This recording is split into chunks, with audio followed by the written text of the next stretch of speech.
stand as the National Guard Youth Challenge Academy Color Guard presents The Color. Welcome to the stage, University of the District of Columbia alumnus DeAndre Schaefer playing the national anthem.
Welcome to the stage, Rabbi Aaron Alexander, Imam Albert Sabir, and Pastor Gabriel Sabarzo.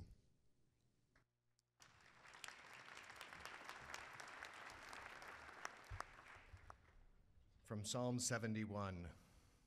Va'ani tamid ayachel v'hosafti al kol tehilatecha, pi yisaper tzidkatecha kol hayom teshuatecha ki lo yadati svorot. Me, I will always side with hope and never cease to adorn you with praise. My mouth strives to speak of your justness, of the constant potential you provide for redemption, though surely my words will always be incomplete. Adonai Roi, God who sees what we so often cannot. We praise you for entering this world as pure dynamism, a lofty example of our own potential to demonstrate that uniqueness is godliness, that diversity is both sanctified and sanctifying. We praise you, Master of the world, for implanting within each one of us the courage to know that the only authentic measure of likes in this world is that which we can feel in you, your goodness, and your great name. Thank you, God, for blessing us with servants, they who imperfectly, but with integrity, create, build, toil, and sacrifice for others and for you. Please bless this city, this great city, its leadership, and its inhabitants to remember that DC values begin and end with human dignity in every ward and on both sides of the river. Grant us eyes to see what goes unnoticed, hands to lift up those who stumble, and capacious hearts to gather closely those who are marginalized. Adonai oz le'amo yitain, Adonai yivarech et amo v'shalom. May God grant strength to all God's people. May God bless humanity with peace.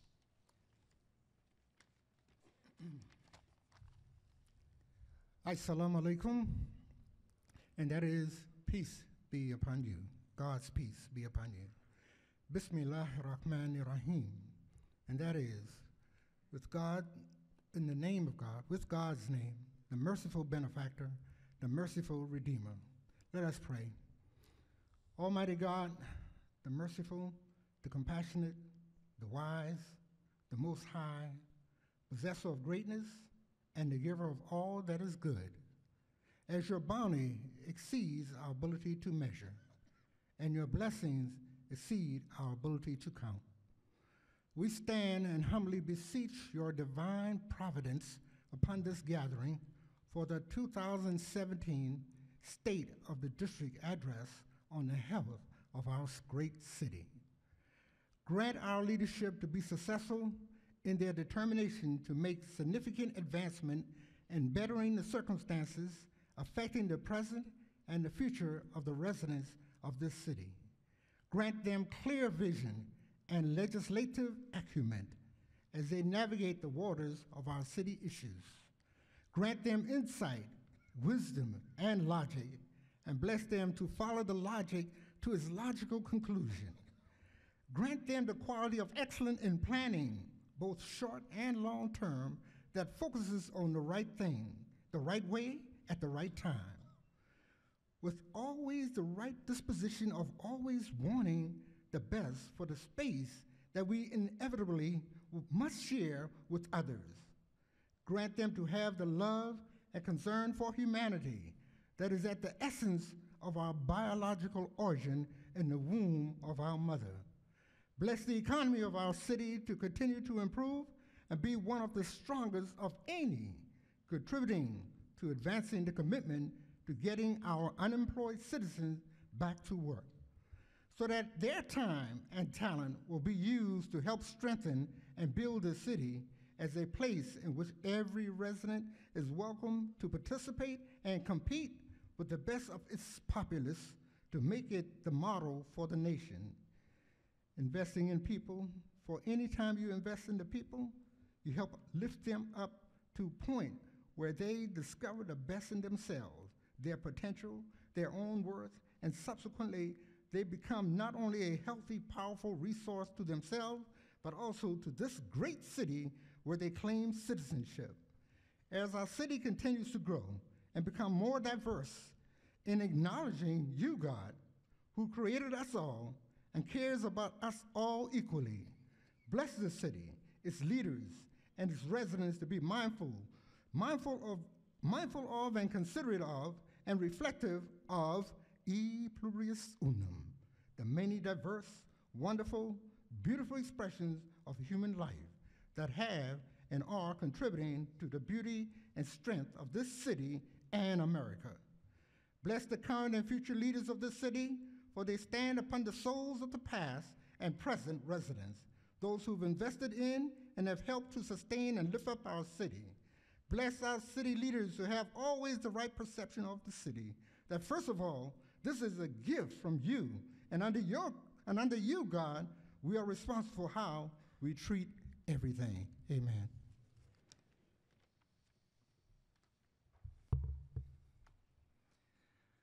Heavenly Father, we come before you this day to honor you. We come before you and honor you because of the works of your hands and the goodness you've shown us. We ask that this city would be a beacon of hope and a city of love and peace. Bless this time as we come together to express our gratitude and our need for you, to guide us in our decisions, and to care for those you put in our paths. Help us never to do anything we do out of vain conceit or selfish ambition, to uphold the positions you have blessed us with, and to use what you have put in our hands for the benefit of others. In the book of Philippians, chapter 4, verses 6 through 9, it says this: "Do not be anxious about anything, but in every situation by prayer and petition, with thanksgiving, present your requests to God, and the peace of God, which transcends all understanding, will guard our hearts and our minds in Christ Jesus. Finally, brothers and sisters, whatever is true, whatever is noble, whatever is right, whatever is pure, whatever is lovely, whatever is admirable, if anything is an excellent or praiseworthy, think about such things. Whatever you have learned or received or heard from him or seen in him, but put into practice, and the God of peace will be with you all." God, thank you for your words, and thank you for the wisdom. In Jesus' name we pray. Amen.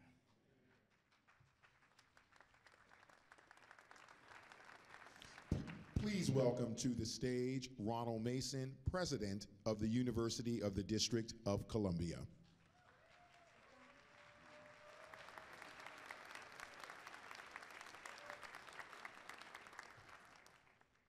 Good evening. To the mayor, council, and others present, on behalf of the Board of Trustees, students, faculty, staff, and alumni of the Public Institution of Higher Learning in and for the nation's capital, welcome. At the University of the District of Columbia, our professional certification, associate, bachelor, graduate, and professional degree programs, all available without the burden of overwhelming student debt, provide clear and seamless pathways to the middle class. We want you to know that we are always ready, willing, and able to be full partners in the process of achieving the vision of the district as a national model of sustainability and resilience. We are proud to be a member of Team Bowser, and we thank her for her continuing support. We are proud to join all of you as members of Team DC, and we thank you for your support. Finally, we know that each of you, in your own way, is committed to having a quality public higher education option in the district because it is necessary for the future we seek to build. We are therefore also proud to have all of you as members of Team UDC.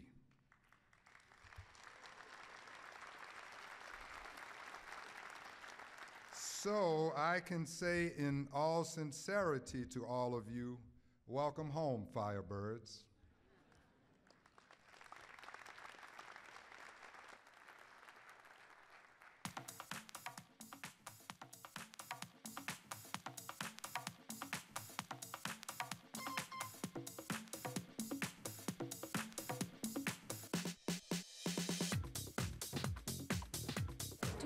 It was a very important year for the city. We actually spent over $500 million with small businesses. They are definitely investing in a lot of the small businesses, making it easier for folks to move into these larger developments that have been built up over the last 2 years. This mayor has made the strongest possible commitment to ensuring that all DC residents can be successful and benefit from the prosperity that is expanding in our city. I would like to thank Mayor Bowser for everything she has done. We are good for business.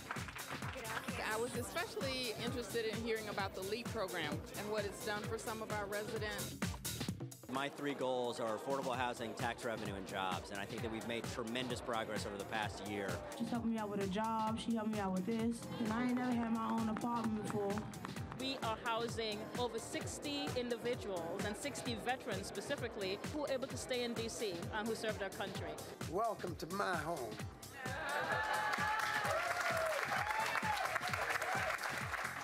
Crime is down in the District of Columbia. Crime is down in the District of Columbia. You have the opportunity to affect lives in a positive way by how you care. D.C. Mayor Muriel Bowser has just signed a law to help crack down on criminals who've been ordered to wear a GPS monitoring device. We're very hopeful that the 5 folks behind me in the cadet uniforms will be serving on MPD in the very near future. public schools in Washington are getting better. And they're getting better because we have great leadership in this city. We've been joined by our new Chancellor, Chancellor Wilson.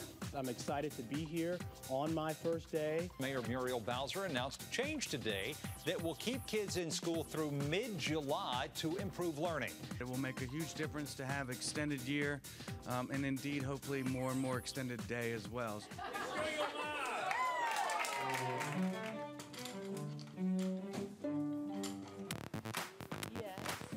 Having kids reading at home is going to make them want to read elsewhere. We believe in education reforms that guarantee every child a quality seat, no matter the zip code where he or she lives or their parents' tax bracket. Without her hard work and dedication, most of us as DC Up scholars would not be here today. She made sure that we had an outstanding principal, amazing teachers and staff, and a newly renovated facility.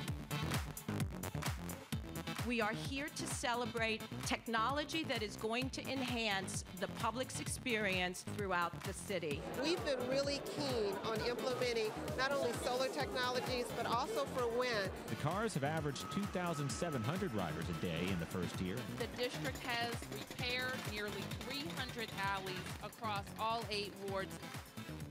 We are 680,000 people strong, yet we don't have a single vote in that Capitol building. Members of Congress, totally unaccountable, are going to sit in judgment on a purely local matter about which they know nothing. We're a city, a county, a state, and that we take care of ourselves, and that the best thing that the Congress can do for Washington, D.C. is to leave us alone. Leave us alone. I love it. Leave us alone. Yes. Hands off D.C.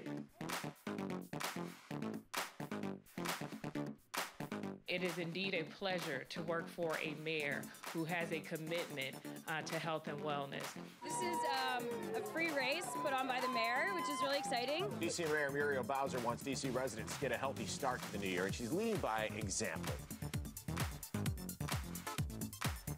That's the part that makes living in the district so beautiful. It's all about our culture. It's about who we are. It's a place people want to be. The progress overall as a city that we're making in so many of the key areas, I think it's really good progress.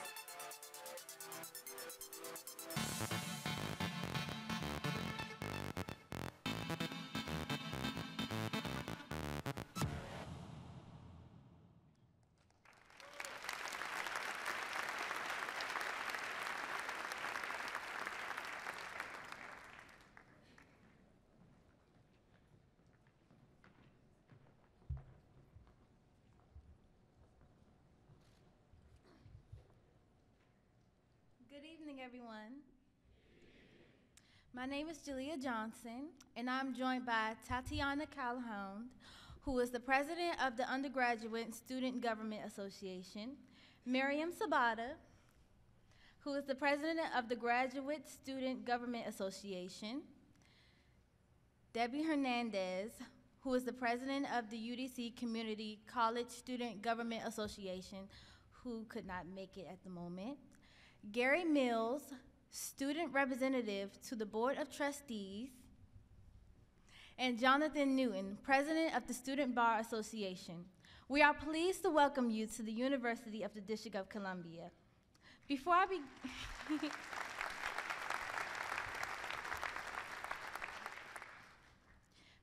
begin, I just want you to know a couple of things about me. First, I share a DC value with you all because I believe in the empowering of women and girls.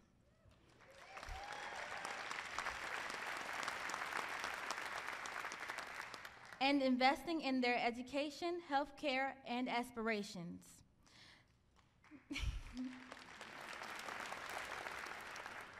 Tonight, I encourage you to use the hashtag DC Values on social media to share your feedback, a favorite quote, or what DC Values means to you. Another thing I want you to know about me is that I am a salutatorian graduate of National Collegiate Preparatory High School in Ward 8.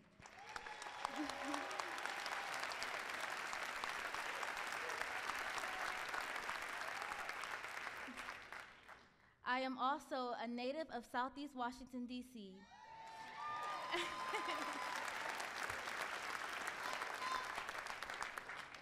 And I'm here today because of Mayor Muriel Bowser.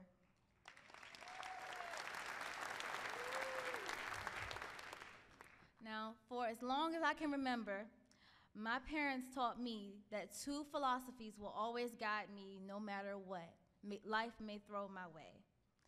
And that is that they taught me to be a leader and not a follower. And they taught me that education is a necessity and never an option.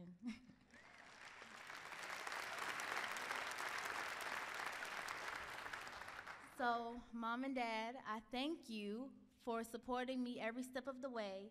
I carried your lessons with me to dance lessons, to acting classes, to elementary and middle school. And these lessons are what pushed me to excel both in and outside of the classroom, and are what motivated me to graduate from high school with honors.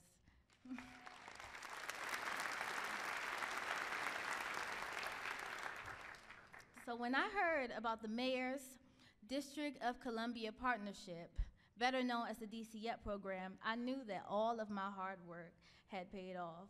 Because of this program, I received a full scholarship to attend UDC, and I'm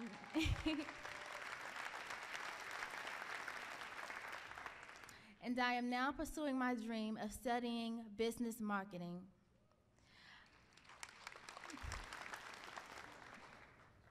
I'm grateful to Mayor Bowser for her continued commitment to every DC school and every DC student. I'm thankful for her dedication to creating new opportunities for every resident. Like me, Mayor Bowser is a native Washingtonian. She serves as the DC's 7th elected mayor, and I'm proud that she is the 2nd woman to hold this office.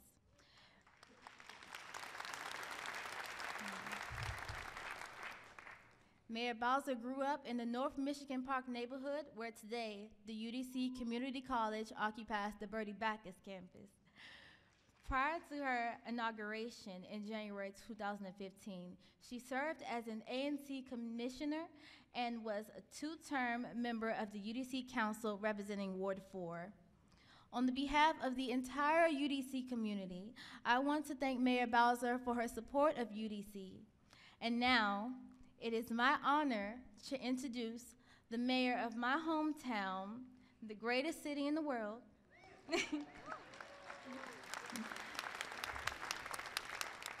and the soon-to-be 51st state.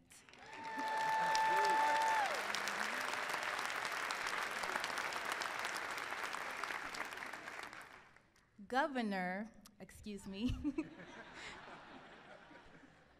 Mayor Muriel Bowser.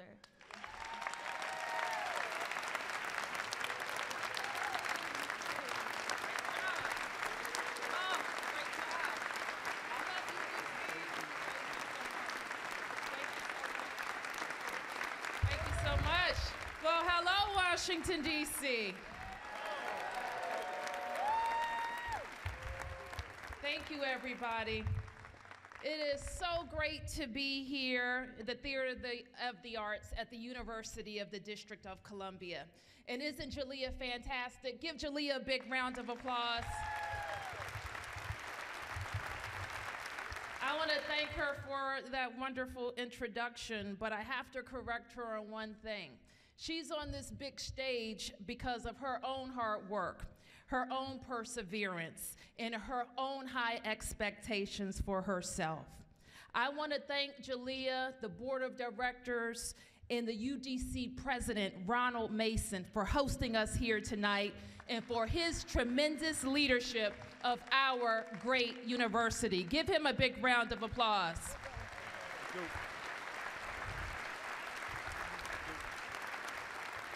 I know that with students as bright as Jalea and with a president as bold as President Mason, UDC is headed in the right direction, and I'll be headed right there with them. As I begin, I would like to take a moment to say that our thoughts and prayers are with families whose loved ones are not safe at home tonight. We will continue to do all that we can to support you in this time of need. And we will continue to ensure that equal attention and priority is paid to every child. Last week, I put into place 6 steps to protect our youth so that they know that their government will create an innovative reunification protocol, coordinate all of our efforts through a multi-discipline task force, and support nonprofits that serve children and families. And most importantly, we want to remind all of our young boys and girls that we understand how tough it is to grow up now. The challenges they face are even tougher than the ones we faced when we were their ages.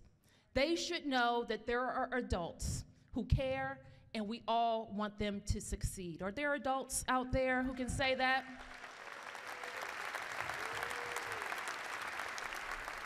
We do all this, and I say this tonight because it matters to me as mayor, and it matters to the hard-working men and women of the Metropolitan Police Department who are bringing our missing children home. More than 2 years ago, you trusted me to lead and to chart the path of our shared vision for this great city. You believed that our prosperity is only realized when it's inclusive. You believe that the middle class is worth fighting for, and you believe that every family in Washington, D.C. deserved a fresh start. Over the past 2 years, so many moments have overwhelmed me with gratitude. Because you place your confidence in me, you trust me with your aspirations for yourselves, for your children, and even for their children. You believe that together we can reimagine a future that is brighter, bolder, greener, healthier, smarter, safer, and stronger than even our most recent prosperous days. I want you to know that I never take your trust for granted, and I would never seek to squander it. Nearly 10 years ago, I took the oath of office for the first time as the Ward 4 council member. And just 2 years ago, I swore that oath again as mayor. That day, I promised you that we would build a government for this city that makes all 680,000 residents proud. I promised to knock down barriers to opportunity, to protect the things that unify us, to reaffirm the values that make Washington, D.C. the greatest city in the world, and soon to be the 51st state.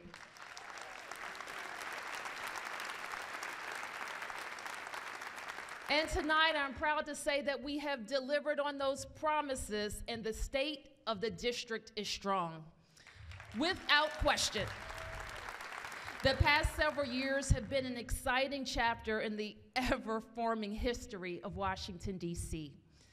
It's a growing collection of memories, marked by our fight for home rule and now statehood, bust and boom times, flight out of town, flight back into town, a legendary 4-term mayor, a triathlon mayor, a bow tie mayor, a king of the go-go swing, of blockbusting and desegregation, of seekers of LGBTQ rights and immigration justice. Because of our DC values, we are a human rights capital. But our diversity alone does not make us great. Our embrace of that diversity does. That's why since Election Day, we have worked to ensure that no one, and I mean no one, undermines our DC values. Those values are of fairness and equality, of mutual respect and justice, of falling down and getting back up, and of self-determination. We have to ensure that no one disrupts the character of Washington, D.C. I'm guided every day by President Jefferson's words. He said, on matters of style, swim with the current, but on matters of substance, stand like a rock. Last November, I was only the second mayor to meet with then President-elect Donald Trump. I wanted to make it clear to him who we are. We are a self-sufficient city, county, state. We are tax-paying Americans. We are no more dependent on the federal government than any other state. We don't want anything special. We just want full access to our birthright. And that's full representation for the taxes that we pay.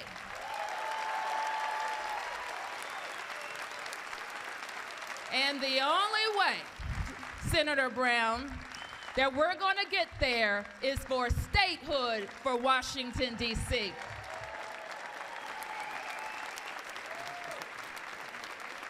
Now, my job as mayor is to work with the White House and the Congress, no matter who holds those seats. My job is to protect and fight for the values that we hold dear and to find common ground where it may exist. So they tell me President Trump likes to do big things. So let's share some big ideas with him. Tonight, we call on the President and Congress to invest more in Metro, increasing the federal government's financial commitment to Metro would be a big win for the district and the entire region. And I am confident that Transportation Secretary Elaine Chao is the woman who can deliver. We call on the President and Congress to do more for Metro than hold hearings. And we also call on the governors of Maryland and Virginia to identify a dedicated revenue source rather than more studies to find out what we already know.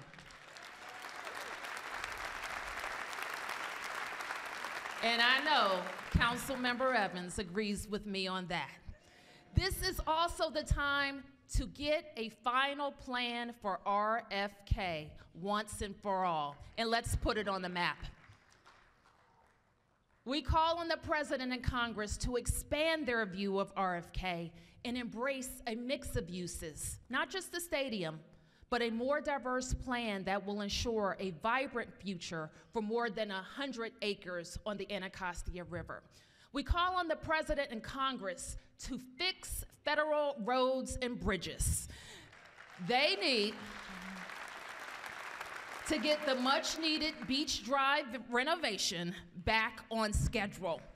And we call on the President and Congress to fund and replace their bridge across the Potomac River.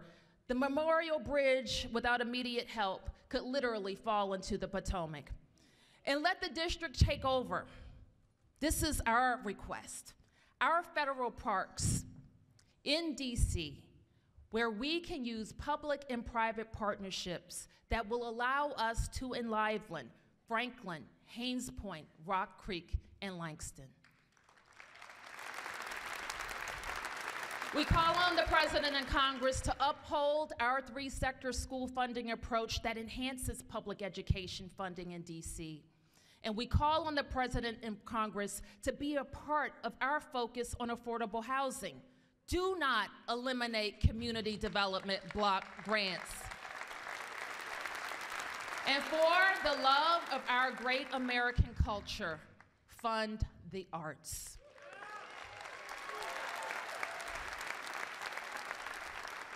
And we call on the President and Congress to help us make American cities safer by investing in reentry programs in the Federal Bureau of Prisons. This year, we will be proposing an innovative arrangement to bring our people back from the federal correction system 6 to 12 months early. They will finish their terms in a DC-run facility that will be ready with intense reentry services. As I discussed with Councilmember Robert Wright, our goal is to bring them back home to DC, so when they return, we can work with them and they can succeed. So when our friends up on the Hill from Utah, Maryland's Eastern Shore, tell you that they are concerned about DC, you tell them to mind their federal obligations in the district.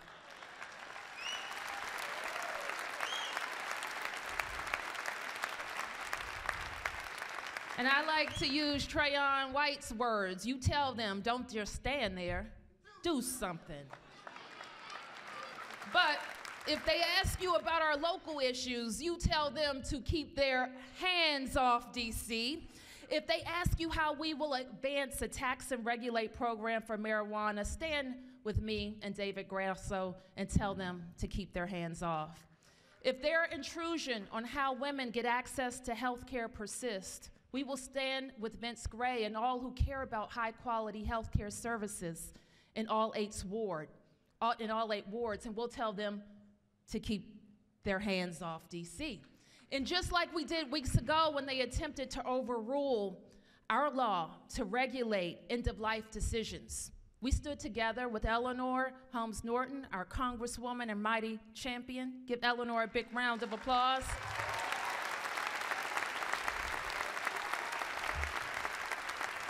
With Bill Mendelson and Mary Cheh and members of the council, and we told them to keep their hands off D.C. I had the opportunity to represent all of us in front of nearly 1 million women. And I told them at the Women's March, if the Congress can't help D.C. with our priorities, the best thing they can do for us is leave us alone.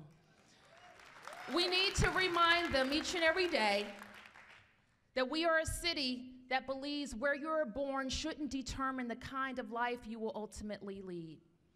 As we are a sanctuary city that's committed to protecting the rights of our immigrants, the underserved, and every single person whose contributions have been discounted or dismissed for far too long. This is who we are. These are DC values. These are the priorities we are fighting for. And now, my friends, it's time for a united front. Everyone knows I like a good fight. And just like all families, we fight sometimes. Phil Mendelson will tell you, we go toe-to-toe at the Wilson Building. Sometimes we disagree, more times we agree. But let someone from the federal government or the Congress come after us. I know you agree with me. If they take on one of us, they have to take on all of us. Isn't that right, Washington? So, if the last several months have taught us nothing else, is that now is not the time to give into anxiety or chaos in the air. We've learned that we're stronger than we thought we were, and our fiscal discipline and good government has made us more resilient than we could have imagined. We need everyone in this room and every Washingtonian to follow the advice of a new DC resident, Michelle Obama. She said, don't underestimate your importance or the importance you have in history.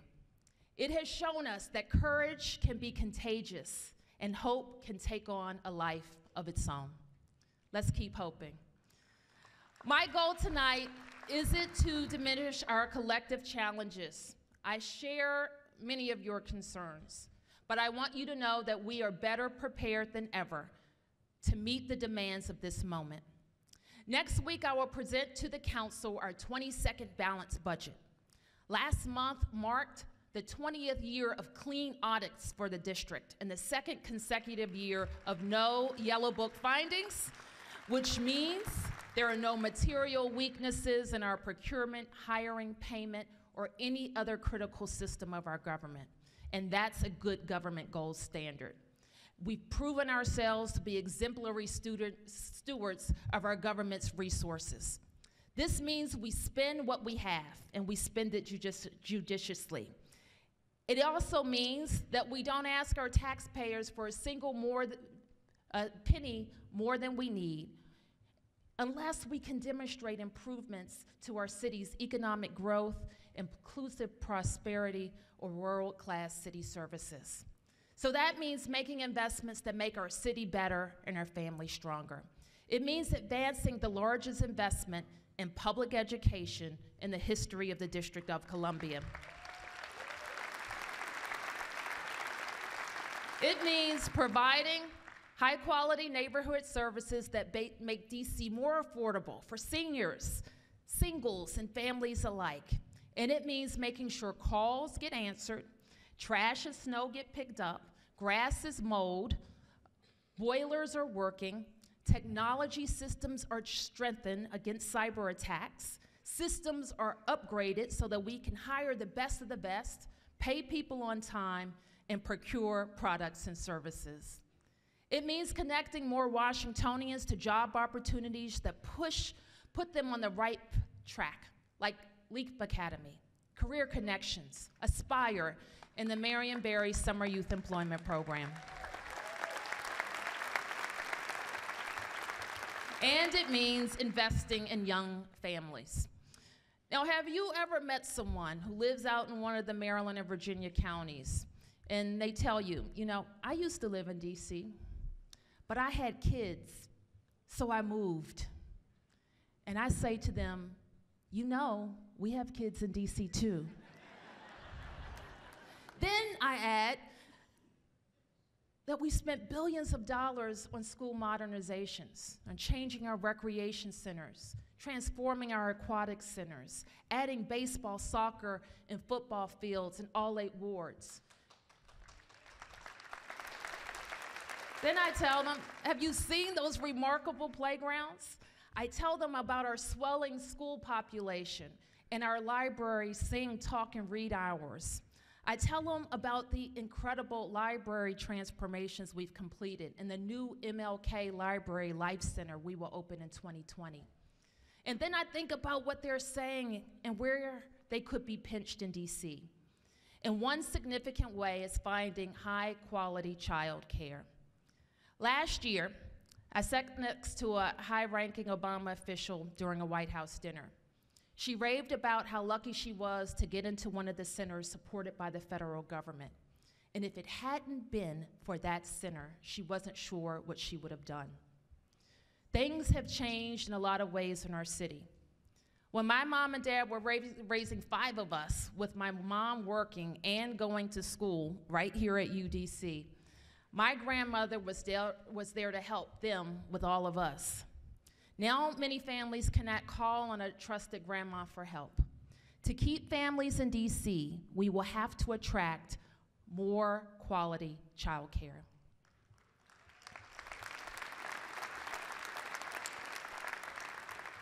I challenged my team to design a program to incentivize the creation of 1,300 more infant and toddler child care opportunities across the city in the next 3 years. Private providers tell us that the cost of meeting robust early child care regulations are high. Space and build-out expenses are challenging, and training and maintaining high-quality staff is increasingly difficult. We accepted Councilmember Silverman's challenge to find and make available DC government-owned or controlled space as a part of the My Child Care DC pilot initiative, and we're looking forward to working with all of you to get it started. It is so important that we expand access to child care, and that's something that we can work on as a city together. Now, I know we spent the better part of the last 2 years talking about universal paid leave, and we share the DC value that families should have the time they need to take care of a loved one. Now, we may not agree on the best way to get there, but I am encouraged that our dialogue continues. My hope is that the path forward will not jeopardize our expanding pool of jobs or stunt the growth of our successful small businesses. We want to make it easier for folks to follow in the entrepreneurial footsteps of people like Michael Haft and Harrison Suarez. After serving in Afghanistan, these 2 Marines had an idea: open a coffee shop, a roastery here in Washington. More than 2 years ago, they turned an old laundromat on 7th Street into Compass Coffee, a shop with a simple mantra: real good coffee made in DC. Because as they explain it, what we do is special and we're proud of it, and we're proud to be from DC. So please join me in thanking them for their service in creating DC jobs for DC residents. Where are you? There you are. So we all know the theory. It goes like this: a rising tide lifts all boats. Now, it may be true, but what we have seen is that some boats rise quickly and some hardly rise at all. And that's the story of DC's prosperity. It's the unequal distribution of benefits from a robust economy. Our new 5-year economic development strategy takes this head on and aims for inclusive prosperity. The strategy sets as a goal increasing the economic prosperity of African Americans in Washington, D.C.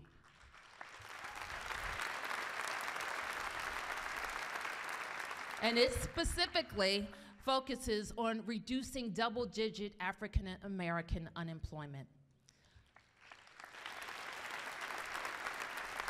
While the unemployment rate has declined in the district, it is still disproportionately high among people of color and those without a high school diploma. We see a geographic divide in our city that is even greater than distance.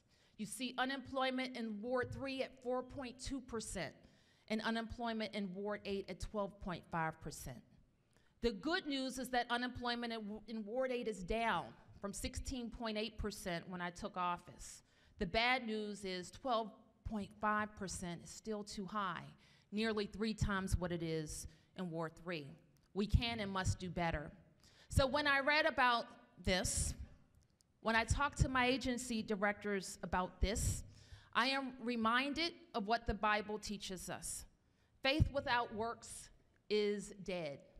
Or more colloquially, talk is cheap, so let's do something. So unless we actively find ways to address the unique challenges that our underserved communities face, we'll never realize our true potential. Not harnessing the true talent of your entire team is like the Wizards only putting 3 players on the court. We have spent 2 years developing and implementing programs to help Native Washingtonians and long-term residents be a part of our city's growing prosperity. We must stand together and act boldly to achieve this prosperity. So we have already done some of these things, and we look forward to doing more. We will expand training programs for DC residents for DC government jobs, like the LEAP program and the Fire and EMS Cadet Academies. And we will require DC residency for more higher salary jobs in DC government. We created a Green Book of Opportunities to list what goods and services DC government needs to procure and procure them from DC-owned and DC-based businesses. We have increased the HPAP, the First-Time Home Buyer Program, maximum loan amount for first-time home buyers to $80,000. We will transform our TANF system to focus on getting residents back to work. These residents are seeking a first chance or retraining or ways out of our safety net, and we owe it to one another to get them on the pathway to the middle class. We will open the IN3 Inclusive Innovation Incubator to nurture underrepresented startup companies and help them attract capital and grow their businesses right here in DC. It's time for us to take another bold step, and I'm pleased tonight to announce that we're partnering with our university, WMATA, DC Water, and leading infrastructure companies like Washington Gas and Pepco, and labor unions and trade associations to create the District of Columbia Infrastructure Academy.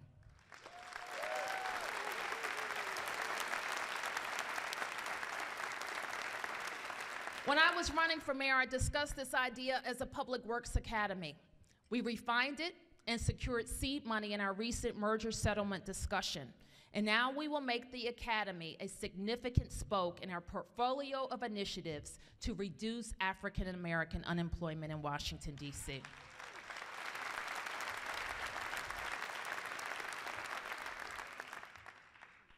Another thing that may be on your mind.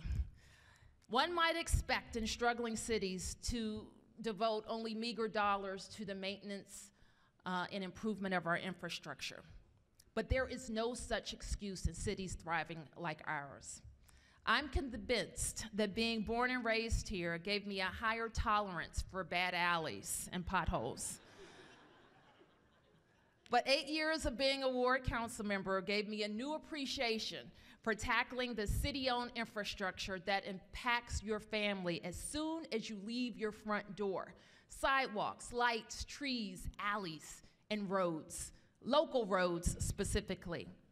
DDOT estimates that our main roads are in pretty good shape with only 7% in poor condition. We estimate, however, that about 32% of our local roads get a poor rating. Our residential roads suffer from a lack of consistent funding and regularly scheduled maintenance. With the budget I will present to the council, we will fix all the roads that have a poor rating in just 5 years.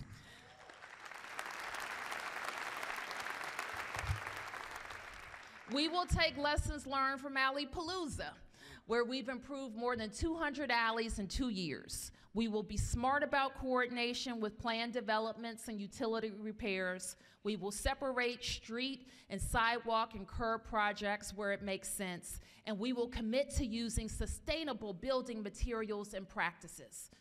But make no mistake, we're gonna fix the roads, but we're also committed to a balanced transportation network. We've made our city safer for bikers and pedestrians with new bike lanes, upgraded traffic signals, an extension of the Anacostia Riverwalk Trail, a much improved Metropolitan Branch Trail, and we're getting even closer to finishing the Klingel Valley Trail project. And even I am looking forward to celebrating with the Sierra Club and Mary Che the opening of this long-promised preservation project.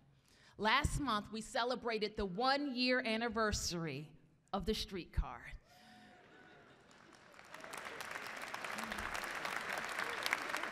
Two years ago, we had no streetcar, not running at least. And in January, it had its biggest month. 93,000 people rode the streetcar.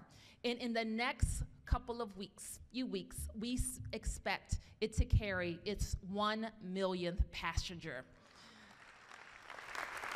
And this year, we're making bus service easier and faster with a $2 million investment in improved bus service. And I want to send a special thanks to the council members, Brandon Todd, and Brianna Doe, and Alyssa Silverman, and Jack Evans have talked to me long and passionately about our need to connect Ward 4, Ward 1, and Ward 2 with a new express bus on 14th Street, and we're gonna do it.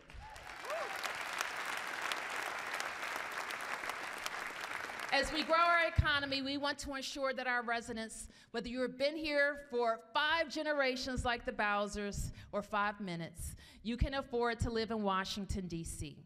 We are forging a path to make homelessness in our city rare, brief, and non-recurring.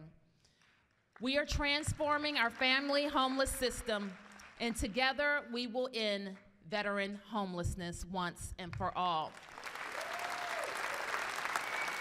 But we know we must do more to protect and preserve affordable housing. I ran on the promise of committing $100 million annually to the Housing Production Trust Fund.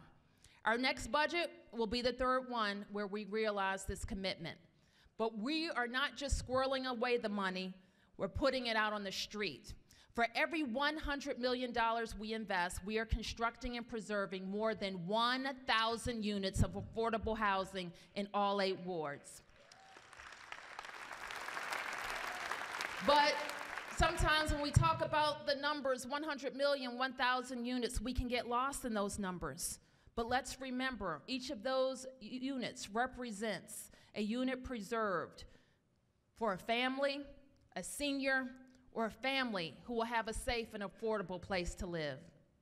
So today I'm committing an additional $10 million dedicated solely to preservation in a new housing preservation fund.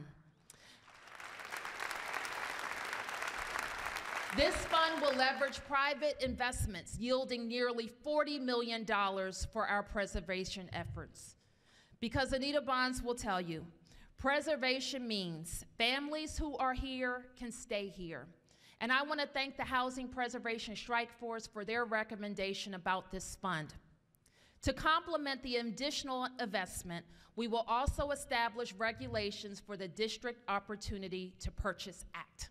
DOPA, as we call it, gives the district government the right to purchase, not to take, units or buildings in order to preserve their affordability. This will be the first time that we have a strategy and the rules and the funding to use DOPA in the District of Columbia.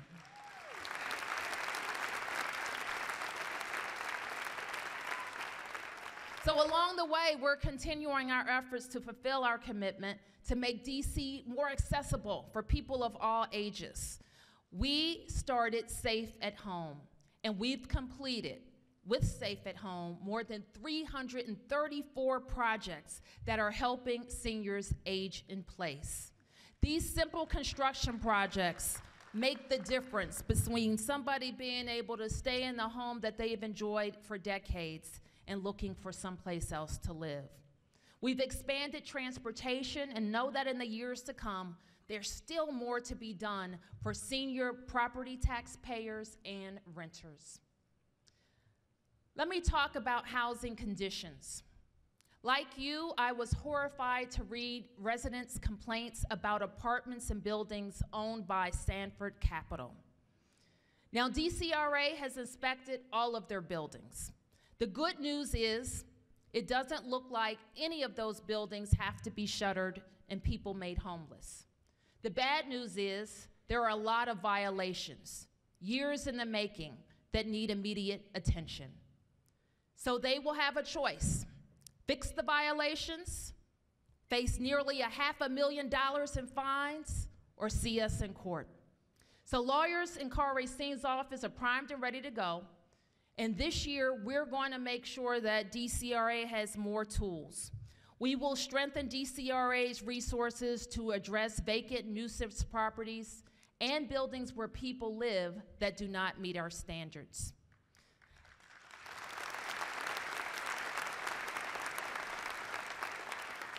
As mayor, I cannot promise you that bad things won't happen in our city, but I will commit to you that I lead the government to solutions and responses that are transparent and that we will be effective in responding.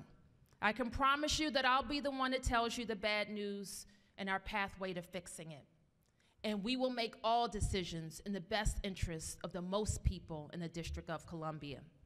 That's why I became an ANC commissioner, a council member, and now mayor. It is a DC value that I learned from my parents who served their neighbors and taught me that regardless of where you worked or what your title was, you must serve with integrity. Your word and your good name are all that you have. So always do what you say you're gonna do.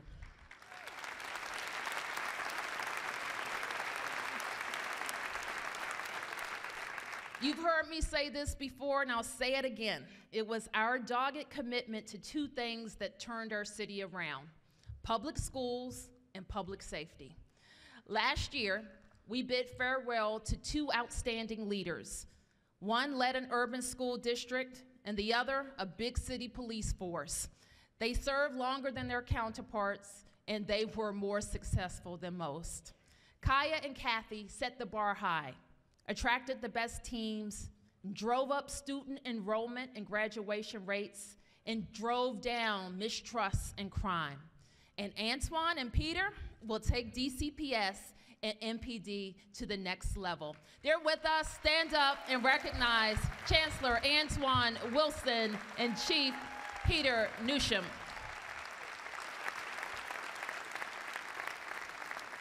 At DCPS, we're focusing more on middle schools, investing in teachers and staff, and engaging parents.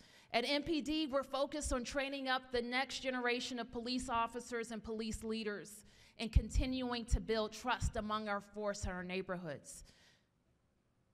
I am so grateful that Antoine and Peter are on our team and leading us in the years to come. I ask you to give them the trust, the candid advice, and the elbow grease that you've shared with me over the last 10 years. Now, if a 10-year focus on transforming our schools and making our force the best in the country changed our trajectory, what do we expect the next 10 years to look like? Chancellor Wilson has embarked on an all-8 ward listening tour. He's hosted community meetings, student leader meetings, teacher meetings, all to shape his thinking about our next 5-year strategic plan at DCPS. We're sharpening our focus on teaching foreign languages, creating hands-on learning experiences in STEM.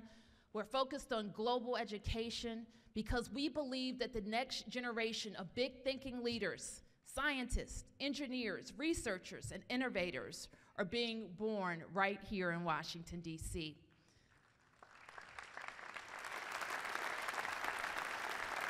We're bolstering our investment in our middle schools and our high schools with stronger algebra and after-school programs to ensure all students enjoy a well-rounded education. We've expanded our incredible partnership with the Phil Moore Arts Center. Today, students in every part of our city can access high-quality arts education right in their own classrooms. And we are also excited that we will focus on putting more technology in classrooms and in the hands of teachers, students, and parents. So students, if you don't turn in your homework, your dad's gonna know about it. And none of us, and none of this would be possible without our teachers in DCPS and our public charter schools. I value their professionalism and their dedication to our children. I am proud to recognize them from big stages like this one and in classrooms throughout the year. And I will be even prouder to be the mayor who, after 6 years of trying, will hammer out a new agreement with our teachers. We are so hopeful that that new agreement will continue to make our teachers the best paid teachers in the region. And that, more than that, they will be the most valued by their management and their fellow Washingtonians. So I'm going to work with our union to keep pushing for a deal.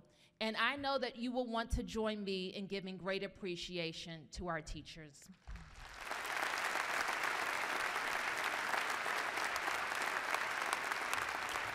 Let me say a word about our school buildings. They are things of beauty, the new ones. The taxpayers of the District of Columbia should be extremely proud. Since 2008, we've completed more than $3.4 billion of work. That's good news. The better news is we only have $1.5 billion of work to go.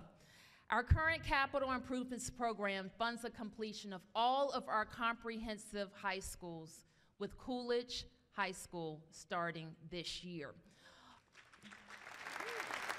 All of our middle schools are also included in this capital budget, with Jefferson and McFarland middle schools also completing, and that's good news. The transformation of the Benjamin Banneker Academic High School and the opening of the Duke Ellington School of the Performing Arts is also completely funded. And this year, I am very proud to increase the public charter school facility allotment by 2.2% and lock that increase in for the next 4 years. And this will add millions more dollars to improving school facilities around the District of Columbia. And we add to the new public buildings that we will make available for public charter school use. Now, I mentioned two things. The other pillar of the district's renaissance is public safety. Last year, after a spike in homicides in 2015, I told you we would drive down crime by working together and with Safer, Stronger DC initiatives, and we did. Many big cities can't say the same. In 2016 alone, we saw a 10% decrease in all violent crime citywide, with a 17% reduction in homicides and a 13% reduction in robberies. Last year, I told you we would take over all of DC jail, and we did. For the first time in 20 years, there's no private entity running any part of our jail. And soon we will replace the jail with a new facility that focuses on the type of reentry services that will make us all safer. Last year, I told you we would add more ambulances and improve the training of our first responders, and we did. For the first time, we are getting the right resources to the scene, and we are dispatching those resources more quickly. I told you we would double down on technology use, and we did. We've outfitted all of our patrol officers with body-worn cameras, and hundreds of DC property owners received a rebate after installing security cameras at their residence or at their business. I told you that we agreed with Councilmember McDuffie that prevention, mental health co-response, and quick access to DC-sponsored employment programs had to be a part of the solution. Many NEAR Act activities are underway, and now we will focus on mental health co-response. And I told you that we would combat the expected retirement bubble at MPD with strategic investments in recruitment and retention. And we have implemented successful retention programs, and we have more on the way. We won't, however, compromise our standards, our vetting, or the professionalism of our force. We've come too far to risk backsliding at MPD. Our continued recruitment programs will include more slots for DC residents who participate in our cadet program. We will recruit and retain new officers in those early years when they are more easily wooed by competing jurisdictions. We'll compete because we're going to help them with housing and tuition forgiveness. We will continue our successful police officer program for retirement-eligible officers and newly retired officers who still have that fire in the belly to serve DC residents. But what we should not forget, there's one very important retention tool, and that's appreciation. So if you see an officer on your beat, in a business, or who responds to you in your time of need, say thank you. In Chief Newsom's talks with the officers, some commented on needing more lightweight and easy-to-wear uniforms and gear, and more attention to their locker rooms and facilities. These investments are just small symbols of how much we value the risks they take to keep us all safe, and we're going to get those things done. So we've done the things we said we'd do, so I know you will believe me when I ask you to do more. Like so many of you, I was never more proud of MPD when they kept our city safe during the 2017 inauguration and Women's March.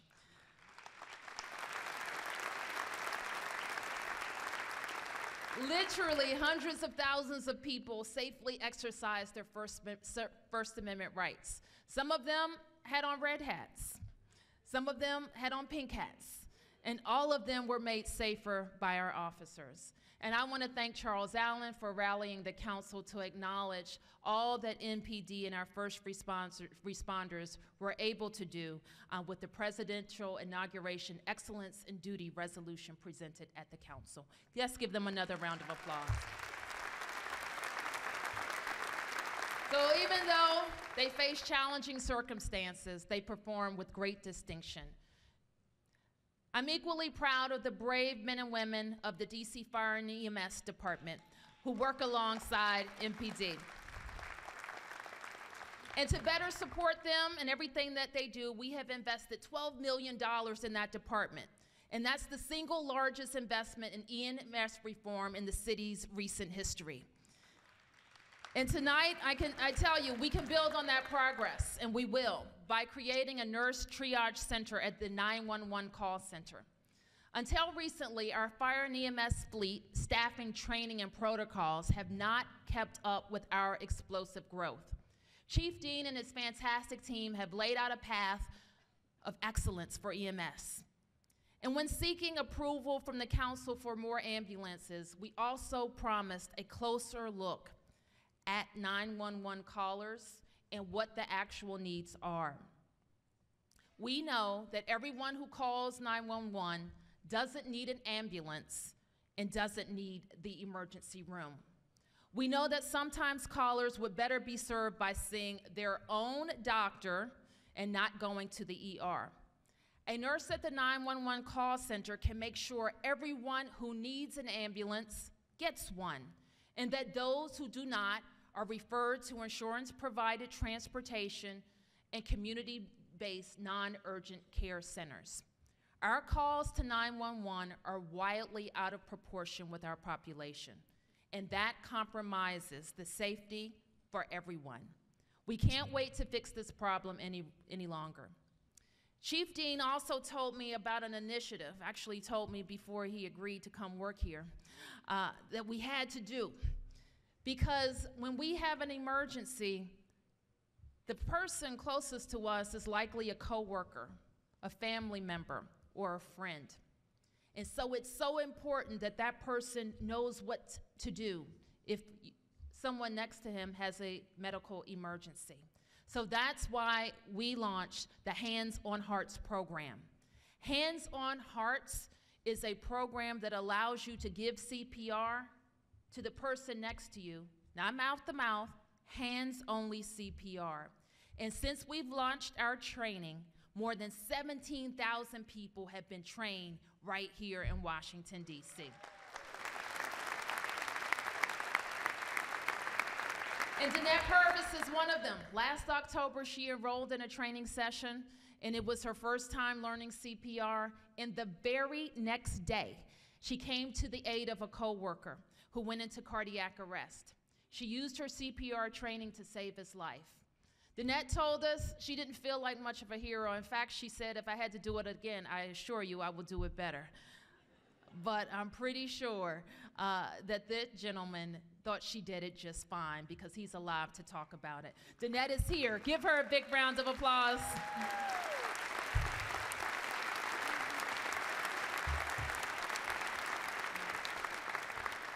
Ladies and gentlemen, tonight it's been my pleasure to tell you about the strong standing of Washington, D.C.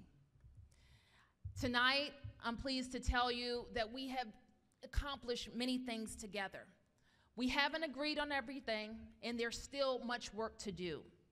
All of our victories didn't happen overnight, and the next ones won't either. Nothing worth having comes easy, and that's why we push so hard each and every day to make our promises a reality. And because we've fought so long to get here, I know that we will work even harder to protect our prosperity and our progress. I can say this with certainty because I see it all over DC. I've seen it in the young middle schooler who just discovered her love for math and is now encouraging other students to do the same. I've seen it in the small business owner who's not just excited about growing her business, but more excited because she can hire and employ people. And creating jobs helps change their lives and the lives of their families. I saw it at Bunker Hill Elementary School with the orchestra students playing their hearts out with Yo-Yo Ma and having their minds and imaginations transformed by having the performing arts in their school. I see it in 8-year-old girls all the time when they look at me and they ask me, what do you have to do to become mayor? I know that there are many more success stories out there and many more waiting to be born. That's why in the days and weeks ahead, we must work together to ensure our city does even better and does better for everyone. We celebrated so many achievements over these past 2 years, but everything we are and everything we stand for wouldn't be possible without the extraordinary efforts of DC government employees. 33,000 strong, they show up for work each and every day, sometimes in tough conditions, all the time under a bright spotlight, the scrutiny of being in the nation's capital. And I want to say from the bottom of my heart, on behalf of my senior team, Beverly, Rashad, John, and Mark, and my entire cabinet, I want to thank each of you for your unshakable commitment and your enduring dedication to the residents of Washington, D.C. Give them a round of applause.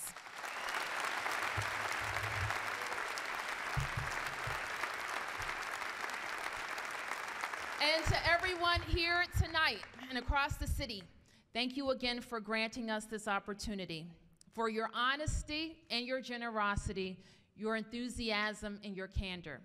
I couldn't be more proud to be your mayor. I want to say thank you. I want to say God bless our great city and God bless America. Thank you, everybody. And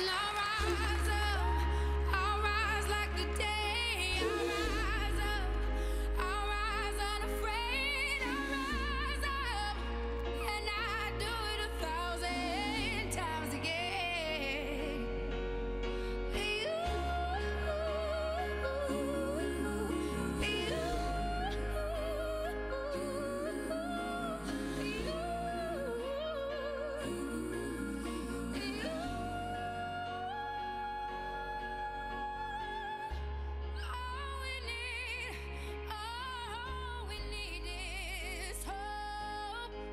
that we have each other. And for that we have each other.